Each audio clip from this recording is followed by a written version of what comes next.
How do you find people that run firms like you or do whatever it is you do so that what you do is not so isolating? How do you go out and find them? We don't all have time to make videos and just shill our wares online all day like you do, Jason. I actually have a job. Also, on this Friday's Q&A, why have my shirts been so wrinkly this week? How to make a sick pro onboarding video that you give to new clients that they're just going to be so dazzled by. If I move away from hourly billing, it breaks the reporting in my GL. How do I navigate that? How would my content change if I didn't have to have sponsors? And how would I present pricing on my website if you were a brand spanking new little baby firm? Come on in. It's Q&A Friday with me, Mr. Jason Daly.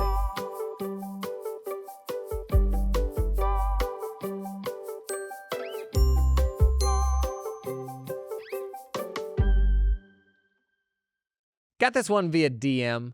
Good on you for sending the DM. Just for sending this DM, we're going to have this conversation and it's going to help people. My question is, this is the DM. I feel very isolated in accounting circles, especially since I'm relatively young and my side business, this is like their side firm they're getting going, is so small. I don't feel like I exactly relate to reach out to other full-time firm owners, and also feel like people will think I shouldn't be having my own small firm since I'm relatively young. I have no idea how I'm going to grow or just leave the business small while I work my main industry job, but I'd love to have some community that I could lean on and even help them in whatever way I can. I hear you talk about this a lot and how important community is, but I'm just not sure how that works with my side gig setup. Or is being in the side gig camp not a good setup to find community in the industry? Any thoughts are appreciated. Thanks for all your content. Gang, here's the thing. The world is bigger and more nuanced than our little monkey brains can get around. There's no such thing as, I do this specific thing, so maybe there aren't other people that do it, or maybe I can't find community because this thing feels so specific. Those people are out there. I would say first, man, you are so far ahead of the curve just by being a part of this we community that's tuning into this content and being a part of this little tribe that is chucking questions in and trying to grow together. How do you find your community though? I don't know much about this person. I can tell you what the answer is for most people. And so this is my first recommendation. Is most of the time when I get a question like this, it's from somebody who has virtually never posted on social media to talk about what they do. For example, have you ever posted a comment under these videos? Do you regularly talk about what you're doing anywhere? Building a community, meeting other people to do what you do is a product of like your surface area for discovery. How are people going to find you? And what are all the different ways that you can increase that surface area? Turning up at conferences, going to local events where there's going to be other accountants there, posting consistently on social media, not being afraid to send that DM, even though it's scary for all the same reasons that it's scary for my little kids to ask somebody if they want to have a play date. All of these things increase your surface area for people to discover you and you then being able to build a relationship. Obviously, I have a huge surface area. My business is kind of built around how do I optimize my surface area so that people find you and are able to learn from your content and all that. But that's not everybody else's lives. Most of us are super heads down doing the work that is immediately connected with somebody paying you to do the work. But if that's 100% of your time, you're missing out on like the really cool opportunities and serendipity that visibility will enable. The folks getting exposed to the coolest opportunities today are the folks whom people know exist. If all you ever do is serve your clients and you're not visible out in the world and online where people are spending their time scrolling algorithms and meeting people, then nobody's going to know what you're capable of. Like they won't know about you. So that's like the first recommendation is go out there, optimize for visibility, like talk about what you're doing. This might be a little trickier if you're doing like a side hustle in secret. But I would also say we have this spotlight effect that makes it feel like anytime you post something on social media, everybody's going to see it. When the reality is nobody gives a crap about you. Everybody's just thinking about themselves. So even if you are doing a sneaky secret thing, there's a very high likelihood that nobody's ever going to see whatever it is you're getting up to online if you're talking about what you're doing and trying to build community. There's an element of like vulnerability to this where it can be hard to be willing to be the person to start the conversation or to take things to the next level, as it were, and be like, hey, you want to like hop on a call and just talk through this idea that we were bouncing around on social media? But that is how all cool relationships start. Somebody's got to make the first move. And man, it is so worthwhile. You're going to meet people that you don't vibe with along the way. But again, if you can optimize for the surface area of people who can discover you, the more surface area you are, the greater the likelihood that you're going to find more people that you vibe with. It's definitely the case for me. Like my best friendships, my best business relationships have all come from meeting these people online and starting really small and having conversations and it being clear that you're very aligned. And then somebody's like, hey, you want to like hop on a Zoom and talk about this thing sometime? And then it kind of just grows and builds from there. But it all starts with investing in finding and creating that network. And that is a investment that will pay dividends for the rest of your life. Like, I honestly think just being visible online is part of being a professional these days. You take two people doing the same job. One person writes about it every single week or does a social media post about it a few times a week. And then the other person doesn't. They're invisible online. You never see them. What is the impact of that 2 decades down the road? I guarantee within 5 years, the person that's posting online is ahead of the other. But then that compounds over the years because you meet more people, more folks find you. Like there's just a certain inevitability to turning up consistently. Did I say turn-upping? Turning up consistently online and sharing value, like not trolling, not just lurking and scrolling. That's the very worst version of social media is lurking and doom scrolling. And most of the time when I get this question from folks, they're lurkers. They don't engage. For every one person that engages, you have 100 people that don't. And gang, that's an opportunity for you because when you engage, you get ahead of all those other folks. You start having actual like meaningful conversations there. So it's not, I would say, don't think of it as, okay, my goal is to make a new friend this week and post a few times. What I'm telling you is be a citizen of the world today where everyone, almost without exception, spends their idle moments scrolling algorithms. That's where they meet people. That's where they learn. That is the reality of the world that we live in today, and most of us have not caught up to that yet. Being visible there, creating there, not just consuming there, creating there is the way to find people. It just is, and there's nothing right now that would indicate we're not just going even further in that direction, potentially at the cost of like in-person relationships, unfortunately. But that's where we're at. Thanks for the question. Good question. You're 1,000% right. The solution for isolation, building those relationships, finding people that have a deep understanding of what you do. You're running a side hustle. There's literally a community, Kate Johnson's community, maybe you're in it, bookkeeping side hustle. There are tons of people running side hustles. There's a lot of folks tuning into this content thinking about launching a firm or in the process of doing so and just trying to learn best practices. So yes, there are tons of people just like you that are out there. Bro, stop talking about your age. Anyone that is going to change how they talk with you because of your age or change what they think let that impact what they think you ought to be allowed to do, that person's not your friend. They're not going to be a good mentor. You don't want them in your circle anyways. But also avoid the trap of letting yourself think any of this is because of your age. Take this by the horns, make it what you want it to be, attract the people like you, whether they're the youngs or the olds, who are willing to collaborate and just make a new friend that's doing this stuff. Age has got nothing to do with it. This episode is sponsored in part by LiveFlow. You ever look at the reporting apps and think, man, I don't need another PhD in learning this new hard thing just to tell my clients what they need to do, or to give them a fancy report that they're not even gonna look at. Sometimes the old ways are the best.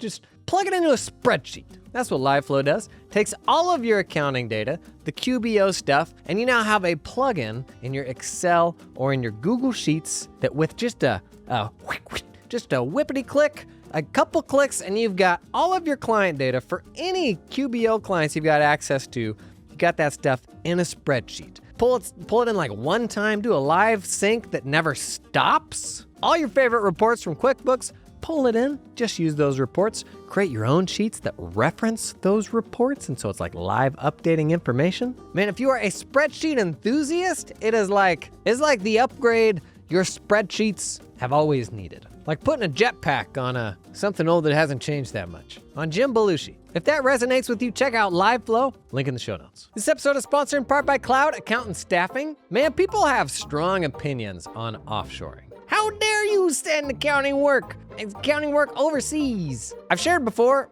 starting to hire people offshore was probably top 3, top 5 biggest unlocks I had in my firm running days because we're perpetually people constrained. And when we started hiring folks in the Philippines and they just became a part of our distributed team, I ran a distributed team and they were just one more team member. We went 4 for 4. Every single one of them were awesome. I had never hired 4 people in a row onshore and all of them worked out. They were going through trainings alongside my onshore team. So stinking good. And the amazing thing was, just the supply of accountants in the Philippines was completely different than it was here in the States. So we could actually plan and know, okay, we will be able to go out and find this type of person and that type of person before we get there. Like, here's what we want things to look like in 9 months. Here's where we might make a hire. There's where we make a hire. I had been blocked for years on any sort of planning like this just because we had such a hard time finding the right people onshore. This completely changed how we ran our firm.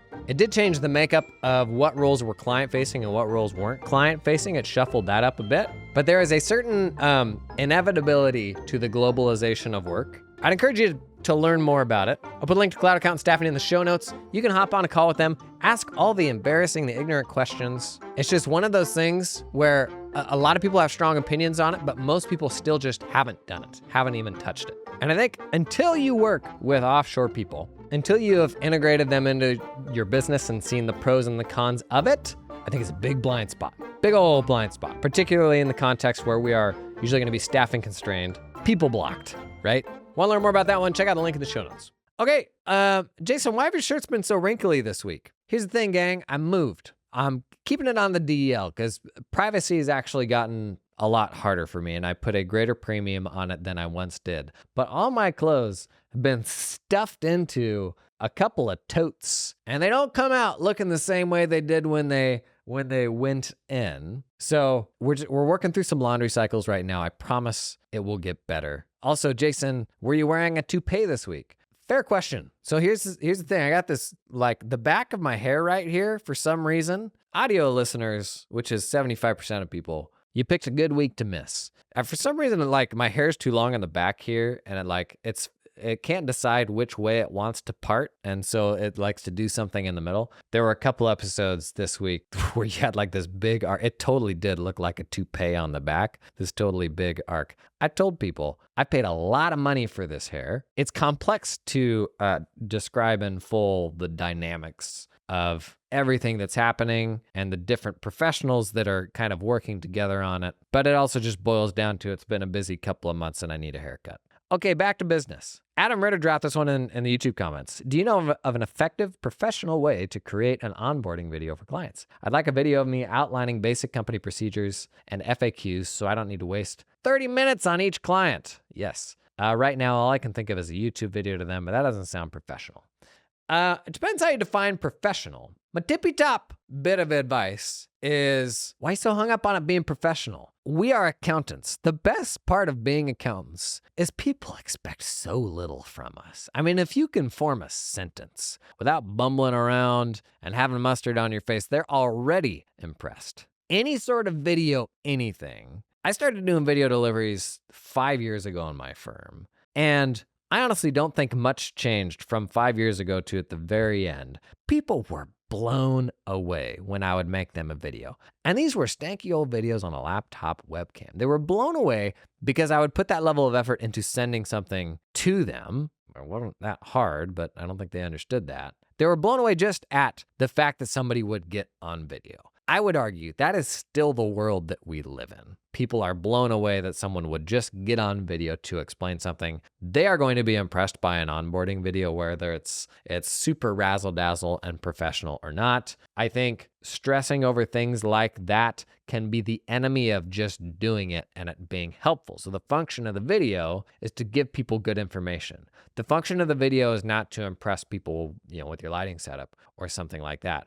Focus on what's useful. Let that take the wheel. Just ship that baby. Go download Loom, the Chrome extension. I'm pretty sure there's a free version. Spice it up somehow, like you're walking around the office or something like that. But don't overthink it, because as soon as we start putting these bars ahead of ourselves to say we got to do this, that, or the other thing, then we just don't do it. And that works against us.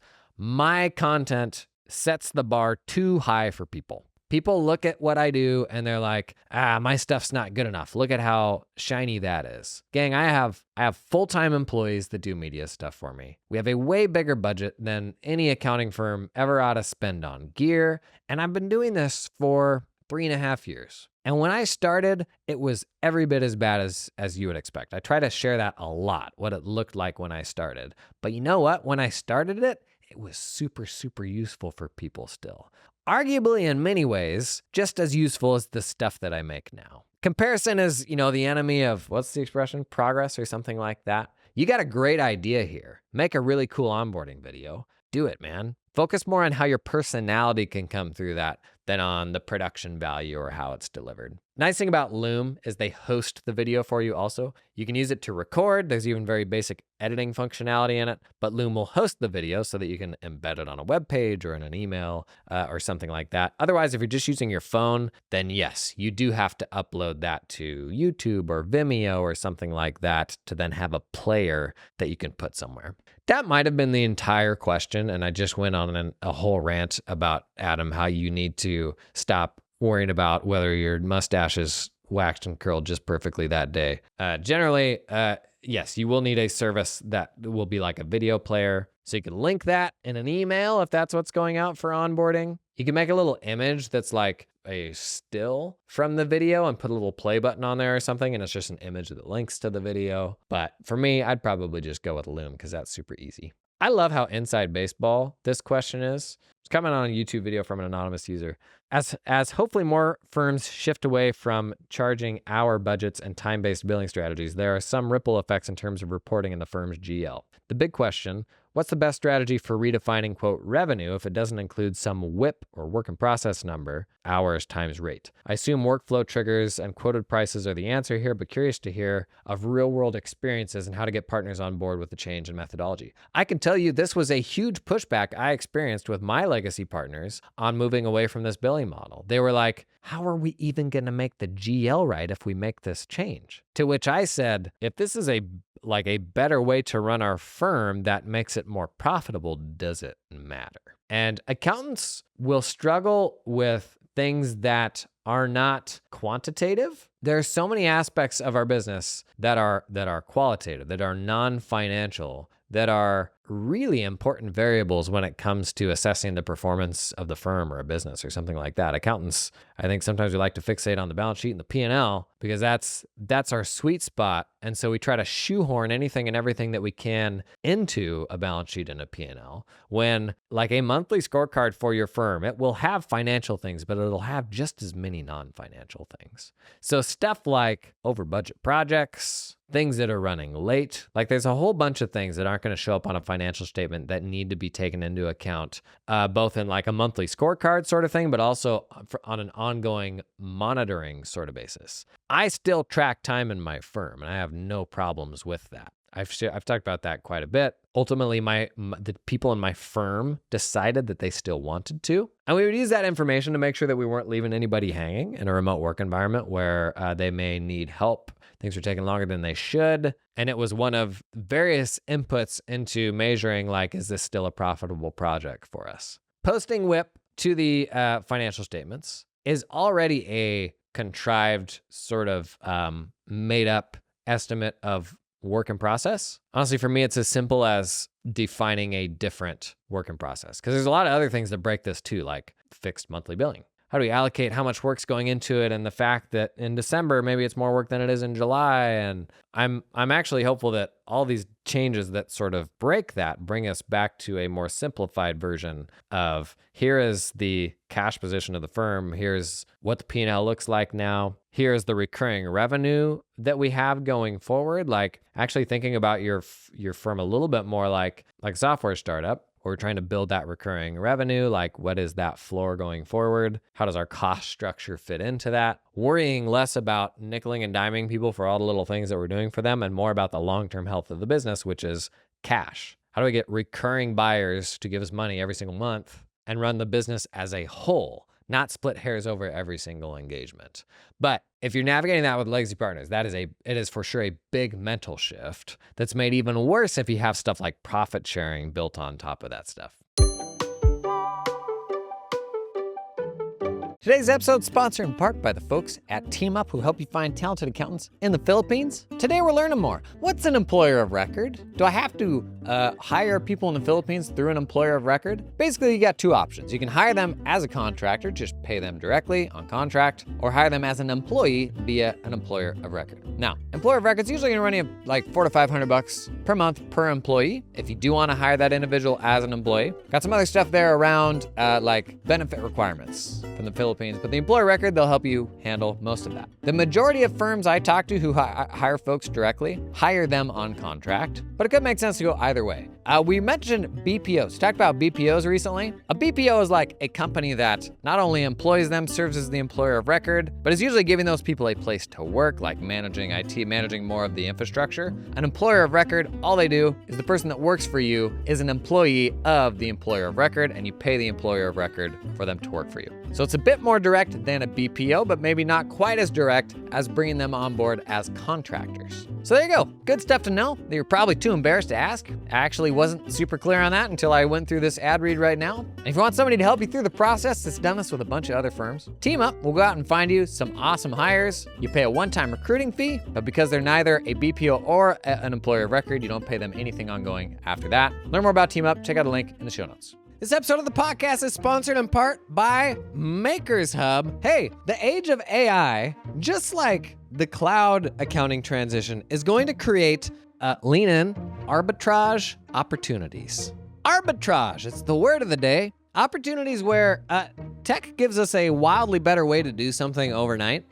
We stumble into these things still with our clients that have awful back office procedures, and we just get them on a better tech stack, and it like cuts the necessary headcount to do all that work in half. That's why I loved doing our managed accounting service, where we just come in, find super unoptimized back offices and be like, hey, we'll come in and do this for more or less what it was costing them to hire a team to do it. And we just automate the heck out of it. As we're in this very transitional period with AI, I think the first example of a AI-driven arbitrage opportunity is frankly going to be accounts payable. Makers Hub is one of the providers now using AI vision models to take extraction, like automated extraction, to a wildly different level than has ever been possible before. You know, that old chestnut? The whole notion that your tool is going to do bill extraction so well that it'll completely eliminate manual entry, which people have been saying for over 10 years. But I don't know, if you're like me, you're doing AP for a client, all it takes is an extra digit somewhere, and you just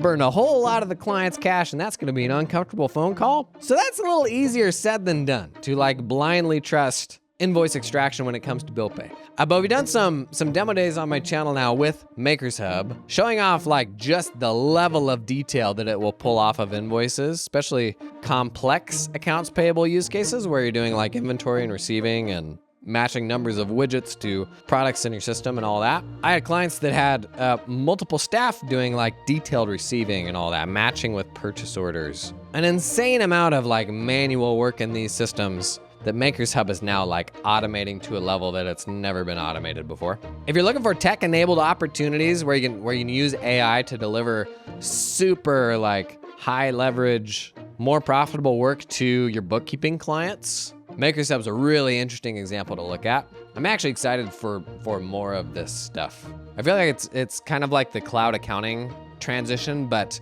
with even more promise, potentially even higher leverage. If you want to explore that for AP, check out Makers Hub. Put a link in the show notes. Got a comment on a sponsored demo day YouTube video, Tax Modern. I thought it was worth talking about. The comment is, it's just unfortunate that this is a sponsored video rather than an actual unbiased review video. That means we know he's not telling us what he thinks he noticed it does badly, what it lacks, or what other competitors we should also be using. And him having been sponsored by this company will have at least some influence on what he says about this product and its other AI competitors too in the future. Even if it's just a subconscious bias, that sucks. Yes, channels need sponsors to fund good content, and he probably won't take sponsors with products he doesn't believe in, but still, just kind of unfortunate for us viewers when it's a product in a category where it would be so much more valuable to see genuine, unpaid evaluations. Honestly, no notes. I agree with almost all of that. Folks don't see this. We are very selective in the sponsors that we take, and my business used to be people inbound coming in, asking for me to sponsor stuff for them. It's increasingly transitioning to us being outbound to brands we want to work with.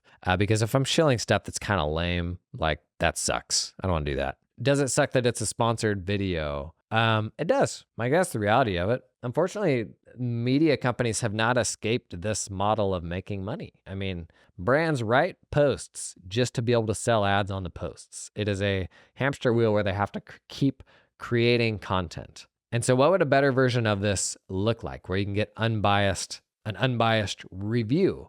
Let's say everybody wanted my opinion on like, how am I going to rate tool A versus tool B? It's an extremely hard thing to do for a couple of reasons, to somehow rate something like that, because there's so many different approaches tools take to solving a problem that's hard to say is one better than the other, because it is so contextual and it comes down to user preference and stuff like that. There's stuff that just sucks, and we don't do sponsorships with stuff that just sucks. There are software companies that have bad business practices that I don't work with. You won't see me highlight them on the channel, at least in a sponsored context. I may talk about something that they did or something like that, but we don't promote those people via sponsorships. But what would it look like for me to what would a platform like that even look like? I guess you would have to charge for access to that platform to see those unbiased reviews. In order to stand up a YouTube account, for example, that's doing those reviews for free, a big problem here is getting access to the platform. And so for sponsors that are working with us,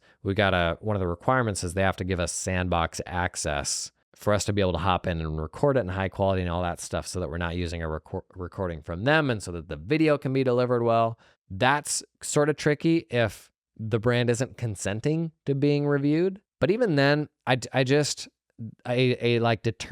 review of like, this one's fundamentally better than the other, that's just a really tricky thing because it is so contextual. That's a bit of a cop-out. There's definitely things that are worse than other options, and we already do that filtering. If there's tools that nobody has any business using, you're not going to see them on this channel. But yeah, unfortunately, there are not a ton of ways to monetize this stuff. I'm a big believer in creating spaces for folks to share their thoughts in very contextual ways on how they feel about a piece of software. I don't know if I've talked about this publicly or not. That's a problem that we're working on, that we've poured a whole ton of engineering into. In my opinion, the best version of this is a place where real users can be like, here's what works about this product, and here's what doesn't work about this product. And you understand that, okay, the person that said that, you can see the context that they are a tax firm with 15 people in Canada or in the US or something like that. And so you have this very contextualized feedback where you can see what people are saying and what they aren't saying. Because if there's a great thing to come from all of this content, it is hopefully just greater transparency of information, because I will never forget getting burned, picking the wrong practice management system because I did my decision making based on what a salesperson told me. I want to eliminate those walls, because when you do, the winners win and the losers get what they deserve. The folks that are building bad products, not delivering good, support to their users, I got no problem shining a light on that stuff. So the best version of what this person's talking about, I think, is something like that is more of a community platform, not like a private community sort of thing, but like a platform where the community can all speak into, here's what my tech stack is, here's what I feel about this tool and that tool. It does this aspect great, it does this other aspect not very well. And these are real users with no incentives sharing their thoughts, no paid reviews or incentivized reviews or anything like that, because that just ruins it. It becomes a game of who can best incentivize the most people to go leave 5-star reviews, and then you can throw all those numbers out. That I think is the best version of that that this person brought up. Is it unfortunate that the way that they learned about this tool was via a sponsored video? Maybe. Is it better than having not learned about it at all? Probably. I maintain control over how the videos get scripted. I ask for help from the brand on what's the right way to show certain things off, because to also just step into a new software tool, like think about a practice management system and understand all the nuance and everything that it does, that's a massive, massive undertaking. You will use a tool for years and still not know everything that it does. So for me to just step into a tool and be able to like say with absolute confidence, oh, this is better than that, that's not realistic because I don't know that I can even get my head around all of that for all the tools. The practice management report, I think, was an example of just trying to expose as much information as possible to help people make their own decisions. But agreed that it's unfortunate that there's maybe not a ton of ways to just get unbiased information on that stuff. I think the influencer aspect of like our profession, the full-time creator in our space, it's still really immature and there's not very many people doing it.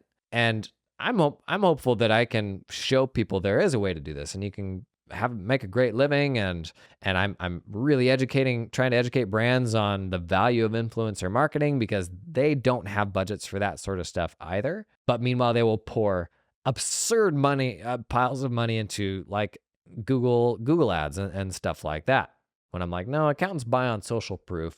They want to hear about what you're doing through the mouth of an accountant and like how it actually helps them. My hope is in me doing what I do and being transparent about how I do it. I encourage more folks to enter the kind of content creator space because this is the future of media. This is who we learn from. I don't learn from Accounting Today or Journal of Accountancy. I learn from other peers who I trust. And I would love for more of those people to be visible and do their own version of what I'm doing and find ways to improve upon it, just like this person's saying. Last Sunday's video was about what's the best way to put your pricing on your firm's website. It's on the main YouTube channel. Super practical, I think. I ran through a bunch of ways to do it and my favorite and least favorite ways. Spoiler alert, minimums. I'm not super high on that. I think it actually anchors people to that price when you don't actually want all of your clients coming in and expecting to pay your minimum. But got the question, would you do the same? Would I have the same answer of what's the right way to do it if they were a brand new firm? I think the fact that whether you're a new firm or a mature firm, on the outside, externally to clients, I think shouldn't matter. I stand up my website the same way. Maybe if I'm an established firm, I've got some more social proof that I can show off to say like, look at this impressive person that we serve and how happy they are with our services. But that's maybe the only difference. I wouldn't stand it up any differently. My preferred approach, as I outlined in that video, was some combination of sharing like, the median price, like what's kind of middle of the road, but also sharing examples of different types of clients, some demographics about them and how much they pay every single month. Obviously, they're redacted. We're not showing the company name unless we get permission. Actually, that's kind of a cool idea too. But if I'm launching a new firm, I would just have some client avatars there. And they don't even have to be real clients. Say, for this type of business, making this much money, this big of a team that has these sort of asterisks of things that are maybe as complex or less complex, here's what their price would be. The value of having those examples out there for me is clients can see themselves in those examples. By the time they found you, they have scrolled through a whole bunch of accounting firm websites that are all looking the same. And when they get to your site and it's the first one that calls out, oh, this is a company that's like mine, boom, you got them. Like that's a great differentiator. And I think the same applies there, whether you're a new firm or an old mature firm. That's it for this week. Thanks for coming and hanging. Got any questions? Keep them coming in the comments. Every time you ask a question, it helps other people because we're discussing it. I learn, I get feedback on the ways that I answer the questions, and it helps my understanding evolve and widens my perspective because, there's a ton of things that I'm blind to, but when we have the conversation, it creates an opportunity for me to learn too. So keep those questions coming, and we all get a little smarter from them. And I'll see you next week. Thanks for hanging.